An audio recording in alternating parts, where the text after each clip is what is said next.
ഞാൻ ഈ പടം കാണാൻ തുടങ്ങിയപ്പോൾ ഞാൻ ഓർത്തു ഇതിൻ്റെ പേര് പോലെ തന്നെ ഇത് കണ്ടു തീർക്കുക എന്ന് പറഞ്ഞൊരു സാഹസം നിറഞ്ഞ പരിപാടിയാണോ എന്ന് ഞാൻ ഓർത്തുപോയി. പക്ഷേ മക്കളെ ഞെട്ടിച്ചു ഇജ്ജാതി വൈബ് പടം.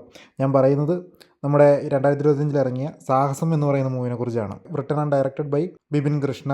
പിന്നെ മെയിനായിട്ട് അഭിനയിച്ചിരിക്കുന്നവർ നരയൻ, ബാബു ആന്റണി, ഗൗരി, റംസാൻ, ബൈജു സന്തോഷ്, ശബരീഷ് വർമ്മ, ഇവരാണ് മെയിനായിട്ട് അഭിനയിച്ചിരിക്കുന്നത്. പടത്തിൻ്റെ സിനിമാറ്റോഗ്രാഫി ചെയ്തിരിക്കുന്ന ആൽബിൻ ആന്റണിയാണ്. എഡിറ്റഡ് ബൈ കിരൺ ദാസ് ആണ്. മ്യൂസിക് ബൈ ബിബിൻ അശോക് ആണ്. മ്യൂസിക് എടുത്ത് പറയേണ്ട ഒന്നാണ് ഈ പടത്തിനകത്ത്. അത്യാവശ്യം നല്ല രീതിയിൽ മ്യൂസിക് ചെയ്തിട്ടുണ്ട്. അത് ബാക്ക്ഗ്രൗണ്ട് ആണെങ്കിലും സോങ്സ് ആണെങ്കിലും പിന്നെ സോങ്സിൻ്റെ പ്ലേസ്മെൻ്റ് ഒക്കെ വളരെ നൈസായിട്ട് തോന്നി.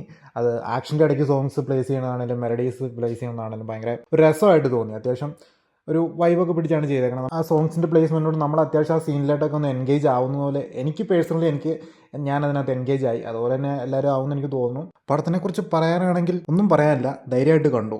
അത്യാവശ്യം നല്ല തിരക്കഥയാണ്. പിന്നെ ഇതിൻ്റെ എടുത്ത് പറയേണ്ടത് ഇത് ടെക്നിക്കലി ഭയങ്കര ബ്രില്യൻ്റ് ആണ് പടം. അത്യാവശ്യം നല്ല രീതിയിൽ ക്യാമറ, DOP എല്ലാം നല്ല കളറിങ്, എല്ലാം നൈറ്റ് ഷോട്ട്സ് എല്ലാം സൂപ്പറായിട്ടുണ്ട് ഇതിനകത്ത്. പിന്നെ എടുത്ത് പറയേണ്ടത് വേറെ ഒന്നും ബാക്ക്ഗ്രൗണ്ട് മ്യൂസിക്. പല സിനിമകളിലും നമ്മൾ റെട്രോ സോങ്സ് കൊണ്ടുവയ്ക്കുന്നത് കണ്ടു. പക്ഷേ ഒരു റെട്രോ സോങ് എടുത്തിട്ട് അതിനെ മാക്സിമം യൂട്ടിലൈസ് ചെയ്തത് ഈ ഒരു പടത്തിൽ ഞാൻ കണ്ടു. വളരെ നീറ്റായിട്ട് വളരെ സ്റ്റൈലിഷ് ആയിട്ട് തന്നെ എല്ലാ സംഭവം ബാക്ക്ഗ്രൗണ്ട് മ്യൂസിക്കിൻ്റെ കാര്യത്തിൽ എല്ലാം സെറ്റ് ചെയ്ത് വെച്ചിട്ടുണ്ട്. നമ്മൾ അധികം ഒന്നും ലാഗടിപ്പിക്കാതെ 2.5 മണിക്കൂർ ഉണ്ടെങ്കിലും അത്യാവശ്യം നല്ല രീതിയിൽ തന്നെ എൻഗേജ് ചെയ്താണ് പടം പോകുന്നത് തന്നെ. പടം തുടങ്ങി ഈ പറയുന്ന കൊച്ചിയിലെ കുറച്ച് ചെറുപ്പക്കാരുടെ ഒരു കഥയാണ് പറഞ്ഞു വരുന്നത്. അപ്പോൾ അതൊരു ഫ്ലാഷ് ബാക്ക്, ഒരു കഥ പറയുന്ന ഒരു സ്റ്റോറി ടെല്ലിംഗ് മോഡിലാണ് പടം പോകുന്നത്. നമുക്കങ്ങനെ ഒരു അരോചകമായിട്ടൊന്നും തോന്നത്തൊന്നുമില്ല. നല്ല രീതിയിൽ തന്നെയാണ് പോയിക്കൊണ്ടിരിക്കുന്നത്. അവരുടെ കോമഡി ആണെങ്കിലും അത്യാവശ്യം നല്ല രീതിയിൽ തന്നെ എല്ലാ കാര്യങ്ങളും കൊണ്ടുപോയി.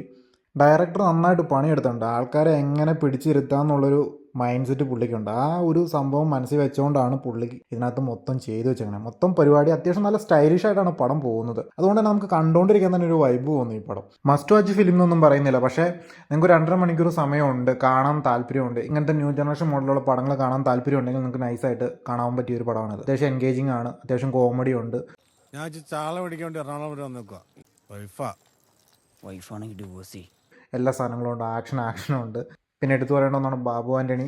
ഇതിൽ അഭിനയിച്ചവരെല്ലാം നല്ല നീറ്റായിട്ട് തന്നെയാണ് അഭിനയിച്ചിരിക്കുന്നത്. ബാബു ആന്റണിയുടെ കുറേ ആക്ഷൻസ് ഉണ്ട്. RDXൽ നമ്മൾ അധികം കണ്ടില്ലെങ്കിൽ ഇതിനകത്ത് അതിൻ്റെ ഇരട്ടി കാണിച്ചിട്ടുണ്ട്. അതുകൊണ്ട് ബാബു ആന്റണി ഫാൻസിനൊക്കെ കാണാവുന്നൊരു പടമാണ്. ഒരുപാട് എക്സ്പെക്റ്റേഷൻ ഒന്നും വേണ്ട, എന്നാൽ നല്ല രീതിയിലൊന്ന് കാണാൻ താല്പര്യമുള്ളവർക്ക് ജസ്റ്റ് ഒന്ന് കണ്ടുവിടാൻ പറ്റുന്ന പടമാണ്. കൂടുതൽ അതിനെക്കുറിച്ചൊന്നും അധികം പറയാനൊന്നുമില്ല, നിങ്ങൾ കണ്ടു തന്നെ മനസ്സിലാക്കുക. അതിനകത്ത് മെയിൻ എനിക്ക് ഏറ്റവും ഇഷ്ടപ്പെട്ടത് ഇതിൻ്റെ ഒരു സ്റ്റൈലിഷ് മേക്കിങ്ങും അതുപോലെ ഇതിൻ്റെ ബാക്ക്ഗ്രൗണ്ട് കൊടുത്തേക്കുന്ന രീതിയൊക്കെയാണ്. ആ റെട്രോ സോങ്സിൻ്റെ പ്ലേസ്മെൻറ്റും കാര്യങ്ങളൊക്കെ വളരെ കിടലിനായിട്ട് ചെയ്തു വെച്ചോണ്ട് എനിക്ക് തോന്നി. അത് ഭയങ്കര നല്ല കിടലും ഗൂസ് ബംപ് മൊമെൻ്റൊക്കെ ഉണ്ടാകും ആ സാധനമൊക്കെ വെച്ചിട്ട്.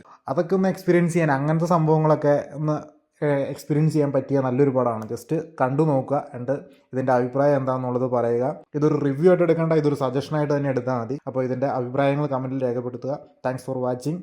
ബൈ.